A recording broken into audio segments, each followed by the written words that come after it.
গুলি কাবাব নামে যেমন নতুনত্ব, স্বাদেও কিন্তু ভীষণই সুন্দর। একঘেয়ে রেসিপি খেতে খেতে যখন বোর হয়ে যাবেন তখন তৈরি করে নিন এই রেসিপিটা। নমস্কার, আমি হৈমন্তী আর আপনারা দেখছেন হৈমন্তীর হেসেল। তো চলুন আজকের রেসিপি শুরু করে ফেলি। গুলি কাবাব করার জন্য আমি একটা ছোট সাইজের ফুলকপি নিয়েছি। গরমের সবজিতে বাজার ভরে গেলেও মাঝে মাঝে এরকম ফুলকপি চলে এলে এই রেসিপিটা করে দেখতে পারেন। ফুলকপিটাকে মিনিট দুয়েক নুন হলুদ জলে ফুটিয়ে নিয়েছি, তারপর একটা গ্রেটারের সাহায্যে গ্রেট করে নিলাম। এখন একটা মিক্সিং বোল নিয়ে গ্রেট করা ফুলকপিগুলো দিয়ে দিচ্ছি। এরপর এর মধ্যে বেশ কিছু মশলা মেশাবো।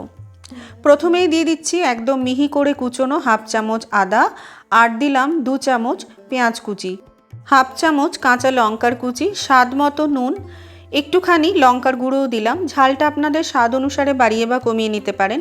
হাফ চামচ জিরের গুঁড়ো আর কিছুটা ধনেপাতা দিলাম। ধনেপাতার পরিমাণটাও বাড়িয়ে নিতে পারেন বা কমিয়ে নিতে পারেন। 1/4 চামচ গরম মশলার দিলাম। আর স্বাদ বাড়ানোর জন্য দিয়ে দিচ্ছি বেটে রাখা মুসুর ডাল। মুসুর ডালটা আগে থেকে ভিজিয়ে রেখে বেটে নিয়েছিলাম, তার থেকে 2 চামচ দিয়ে দিয়েছি। এখন সমস্ত উপকরণগুলোকে ভালো করে মিশিয়ে নেব। মিশ্রণটা বাইন্ডিংয়ের জন্য দিয়ে দিচ্ছি একটা ফ্রেশ ব্রেড। আমি এখানে টাটকা ব্রেড নিয়েছি, আপনারা চাইলে ব্রেড ক্রাম্বও নিতে পারেন।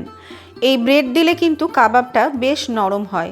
তবে আপনারা যদি ব্রেডটা অ্যাভয়েড করতে চান তাহলে শুকনো মুসুর ডাল গুঁড়ো করে চেলে নিয়ে দিতে পারেন, অথবা অল্প একটু বেসন একটু কাঠখোলায় নেড়ে নেওয়ার পর দিতে পারেন। নয়তো বেসনের একটা কাঁচা গন্ধ থাকবে, স্বাদটা একটু আলাদা হয়ে যাবে। আপনারা চাইলে এর স্বাদটা বাড়ানোর জন্য কাজু বাদাম আর কিশমিশ কুচিও দিতে পারেন, খেতে কিন্তু বেশ ভালো লাগবে। সমস্ত উপকরণ ভালো করে মিশিয়ে নেওয়ার পর ছোট ছোট গুলির আকারে কাবাবগুলোকে রেডি করে নিলাম।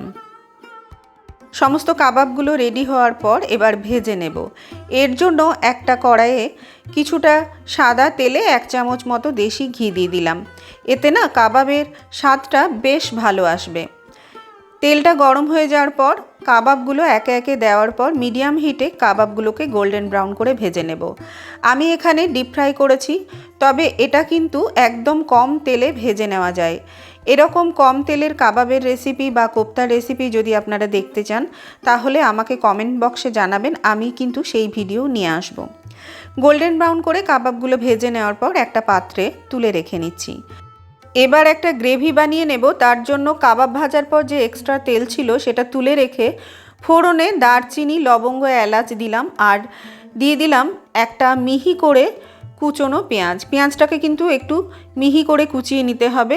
বড় সাইজের পেঁয়াজ দিয়েছি এখানে। তারপর পেঁয়াজটাকে গোল্ডেন ব্রাউন করে ভেজে নিতে হবে। এখন কিছু গুঁড়ো মশলা দিয়ে দেব। তার জন্য কাশ্মীরি লঙ্কার গুঁড়ো, লাল লঙ্কার গুঁড়ো, সামান্য একটু হলুদ আর 1/4 চামচ জিরের গুঁড়ো দিয়ে দিলাম। এরপর একটু নাড়াচাড়া করে এর মধ্যে দিয়ে দিচ্ছি একটা মিডিয়াম সাইজের টমেটো। টমেটোটা দেওয়ার পর একটুখানি নাড়াচাড়া করে ভেজে নেব। বন্ধুরা, আজকের এই নতুন ধরনের রেসিপিটা বাড়িতে অন্তত একবার ট্রাই করে দেখতে পারেন। আর কেমন হলো আমাকে অবশ্যই কমেন্টে জানাবেন। আপনাদের মূল্যবান মতামত আমায় সমৃদ্ধ করে। মশলাটা একটুখানি কষিয়ে নেওয়ার পর অল্প একটু জল দিয়ে ঢাকা দিয়ে কিছুক্ষণ কষতে দেব।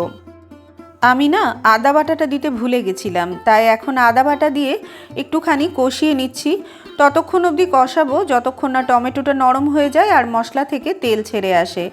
এখন এর মধ্যে দিয়ে দিচ্ছি পরিমাণ মতো নুন, আর দেব 1 চামচ চিনি। রান্নাটা একটু টক মিষ্টি টাইপের খেতে হয়। নুনটা দেবার সময় একটু বুঝে দেবেন, কারণ কাবাবে অলরেডি নুন আছে। এখন দিয়ে দিলাম 1 চামচ মতো ফেটানো টক দই।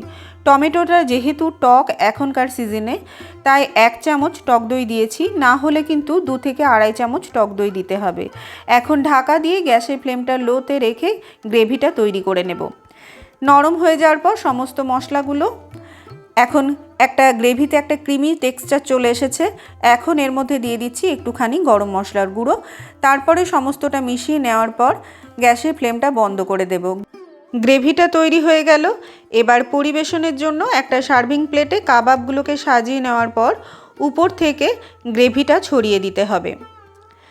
এই রেসিপিটা তৈরি করতে সহজ হলেও খেতে কিন্তু দুর্দান্ত হয়। রুটি, পরোটা, পোলাও, ফ্রাইড রাইসের সঙ্গে খেতে ভীষণ ভালো লাগে। গার্নিশ করে দিচ্ছি চেরা কাঁচা লঙ্কা, ফেটানো টক দই আর ধনেপাতা কুচি দিয়ে। বন্ধুরা, তাহলে দেখা হচ্ছে নতুন আরও একটি পর্বে। ভালো থাকবেন, সুস্থ থাকবেন। ধন্যবাদ।